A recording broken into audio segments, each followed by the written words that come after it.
Okay, greetings. This is Classic Games Redefined. My name's Rich.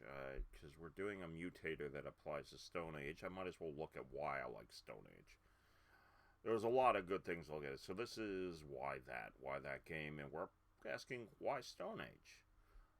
One thing I'll say here is this game supports 2 to 4 players well. That's one of the strengths you have of it. It's a Stone Age resource management game. You're trying to build up your settlement here that you'll see. And you grab goods, you put your worker guys, these little meeple guys come out, get your goods, and there's different things that'll come out. So it has kind of one of the strengths I'll say also.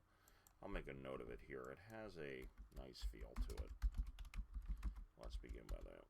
Actually, I mentioned it supports 2 to 4 players. It also has a nice feel to it. So, and just make a note to myself that when I do the video, we'll do it.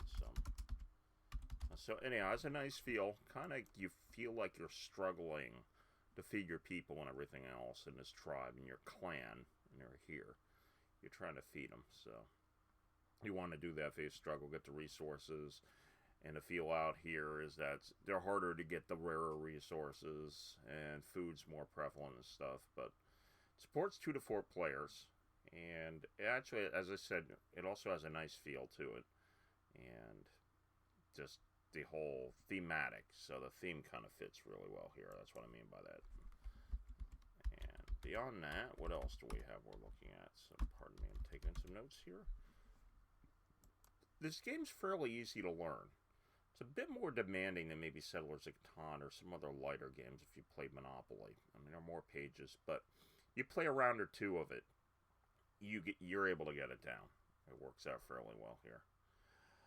Another thing here is the resources that you generate, which are food or stone, or let's scroll back a bit. Hang on a second. Let me go here, and we'll go back up a bit. You'll see down here you have different goods. You have food, wood, brick, stone, and gold. And they're the way you get them, there's some more scarce, and just it's fun pretty much. You're rolling dice and it's managed. But when you go out and you send workers, let's scroll up to the top a bit more. You're going to be sending workers out to here, and there.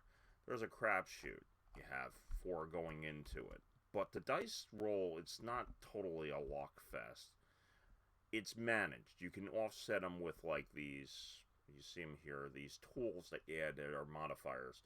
So yes, you have a little bit of unpredictability, which is interesting. But it's a good managed. You can manage the dice roll well. Also, talking about the goodie grab, there's a card that comes out that somebody grabs it. You'll then be rolling dice, and you can put workers out, like, 6, 5, 4, 3, 2, 1. It'll give you tools or increase your food supply over here on the left-hand side. You have that. And you get different things you're able to get. You also have, besides that, another thing we'll look at right here is the building of stuff and the multiple paths of victory. And this is common for a resource management game or gathering. And the math's not bad here. I would say the math's pretty easy on it, straightforward. So if you don't like math, that would be another strength we have. So anyhow. But you'll get cards, and then they have different symbols, and you get a lot of points that way. Or you can build these huts, and then you get bonus modifiers for your population, and there's different multiple paths you can go across at it. So to sum up what we're looking at here, core things, we mentioned that. Sports 2 to 4 players. Well, some games you get more, but you can play this with 2. It's interesting enough, and it has a nice feel or theme to it. Fairly easy to learn and get down. It takes relatively quick. There's a few pages of rules, but it's close to what we call a gateway game if you want to get more to Euros. The way you gather the resources, the more rare ones, the goodie grab, and different cards offer them also here in the game. That's fun. That's a fun thing like this. But the dice rolling, while they add some predictability with the game of resources, it's manageable. You can get tools to offset. So you'll have a luck element. And because it kind of represents the Stone Age, you send guys out, you may or may not get them. which other games are more direct, so that adds a little bit of interesting chaos to it, but it's manageable. You get to build different stuff here, so you'll develop your board, you build these little, let's see if we can flip that. Yep. So, let's see if we can flip it over. Bear with me 1 second. I'm going to hit the F button. Yeah, these goods, and they'll give you like 14 points, I believe. That's what they do there. And then there's some other cards you can get. And let's see if we can pull them. So you have different things. They have gold here. They're different in the game. So you have the goods, the building of stuff.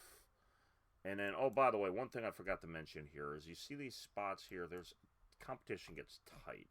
So this is one more thing I forgot to make mention earlier. See these spots here? You put a guy in there, and there's that race and this tension for one to get in there. Because if you put 2 guys in, you want to get a guy, somebody will go in there. So that trade-off and attention, you want to do it, is fun, actually. It gets to be a little bit stressful, but it's fun. And then you get to pull off, when you pull guys also off the board to activate them. That ends up being another stressful thing. So the fighting out for the spaces, even up here, you can put them up here and get these food, which is like unlimited supply. But if you go in this area like the woods, only so many guys can go out there. And there's these different spots, and you'll take your meeple guys here. One, let's see if that's locked. So you put them in, and you would put them on a spot here like that. And that's a meeple guy we have there, apparently. So anyhow. So that's pretty much another cool feature about it. And the last one will be the multiple ways to win. Getting the different goods and building it. And going for the huts that way. Grabbing the cards that have bonuses on them.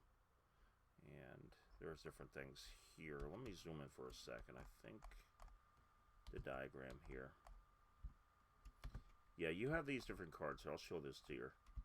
There are these different cards you'll get up, and if you grab the symbols, they have different symbol types. They go up exponentially as one across like that. There's some other cards also give you bonuses for, you see, the farms, which if you look back here, you had the farms, for example. You get bonus points for that, or the number of men you have, the meeples you have, or these tiles you have here, and also you can get bonuses for tools. So there's multiple paths you can go across. It's not too crazy, but it's reasonable. It has enough spice to it. So, anyhow, that sums up the reason why I like Stone Age and why I think Stone Age is worth playing and why Stone Age. So, anyhow, we're about it. So, I do want to thank you for watching. And may your die always roll 5. And we'll